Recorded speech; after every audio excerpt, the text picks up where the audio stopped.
있다라는 것이고, 여덟 번째, 갈렙은 이미 주신 은혜, 그 능력을 기억하고 담대했다. 중요한 건 이미 주신 은혜와 능력을 기억하는 거예요.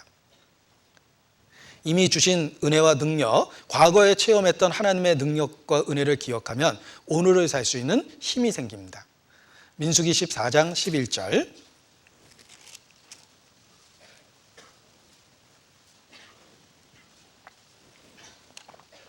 11절, 여호와께서 모세에게 이르시되 이 백성이 어느 때까지 나를 멸시하겠느냐. 내가 그들 중에 모든 이적을 행한 것도 생각지 아니하고 어느 때까지 나를 믿지 않겠느냐.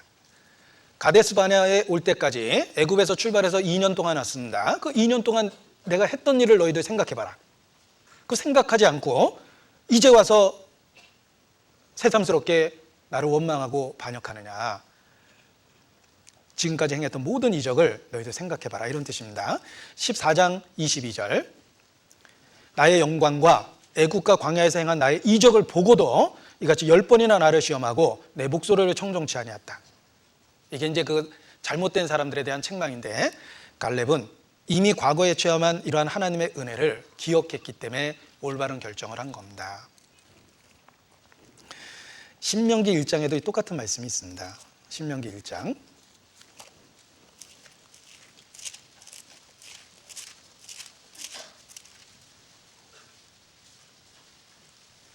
신명기 1장 29절, 내가 너에게 말하기를 그들을 무서워 말라, 두려워하지 말라. 너희 앞서 행하시는 너희 하나님 여호와께서 애굽에서 너희를 위하여 너희 목전에서 모든 일을 행하신 것과 같이 이제도 너희를 위하여 싸우실 것이며 광야에서도 너희가 당하였거니와 사람이 자기 아들을 아는가 같이 너희 하나님 여호와께서 너희 행로 중에 너희를 아느사 이곳까지 이르게 하셨느니라 하나 이 일에 너희가 너희 하나님 여호와를 믿지 않았다. 보십시오. 그들은 매일 불과 구름 기둥으로 인도하는 하나님의 영광을 보았을 뿐만 아니라 애굽에서 행했던 모든 일도 보았고 광야에서 안고 오신 하나님에 대한 은혜를 경험했습니다. 그럼에도 불구하고 악평했죠.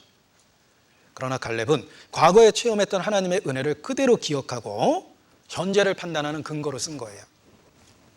과거에 체험했던 모든 은혜를 기억하고 현재 흔들릴 수밖에 없는 상황 속에서 믿음을 지킨 겁니다. 하나님이 이미 우리에게 주신 놀라운 약속들, 은혜들을 기억하면 지금 상황이 이해가 가지 않는다 하더라도, 사랑이 느껴지지 않아도 사랑이 있고 모든 것이 캄캄해 보여도 그 뒤에 태양이 있음을 믿습니다. 상황은 이해되지 않지만 정말 주님의 선한 뜻이 있다는 걸 저는 믿습니다. 이렇게 고백하는 게 필요합니다. 사실 우리에게 이미 주신 은혜를 기억해 보십시오. 구원받기 전에 어떻게 살았는데 그러한 우리를 불러주셨고, 구원받은 이후에 많이 흔들렸지만 오늘까지 지켜주셨고, 이미 주셨던 은혜를 기억하고 또 십자가에서 보여주신 분명한 하나님의 사랑을 기억하면 현재 혹 오해가 되는 상황도 믿음으로 묵묵히 참고 기다릴 수 있습니다. 아들을 아끼지 않고 내어주신 이가 그 아들과 함께 모든 것을 우리에게 은혜로 주시지 않겠느냐. 이미 주신 은혜를 기억하면, 과거를 분명하게 기억하고 살면 현재의 어려움을 견디게 됩니다. 늙고 병든 부모 모시는 게 참 힘들죠. 자기를 어떻게 키웠는지 생각하면 나이 드신 부모님 똥기저귀 갈아도, 매일 갈아도 아무렇지도 않아요. 이런 이야기 들어보신 적 있을 겁니다. 나이 많이 든 아버지, 장성한 아들. 아버지 기력이 쇠하셨습니다. 치매기도 있습니다. 아버지 물어봅니다. 아들아, 저 새가 무슨 새니? 까치예요, 아버지. 조금 있다 또 물어보죠. 아들아, 저 새가 무슨 새니? 까치예요, 아버지. 조금 있다 또 물어봅니다. 저 새가 무슨 새니? 화를 냅니다. 몇 번이나 얘기해야지 알아듣겠어요, 아버지. 까치라고 그랬잖아요. 화를 내고 나가버렸습니다. 어머니가 그 아들에게 말씀하십니다.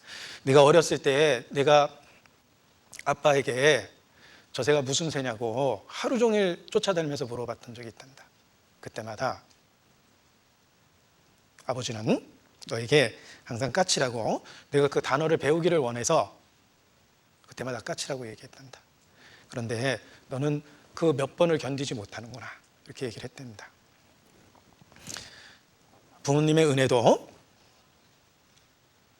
과거를 기억하면 현재 어려움을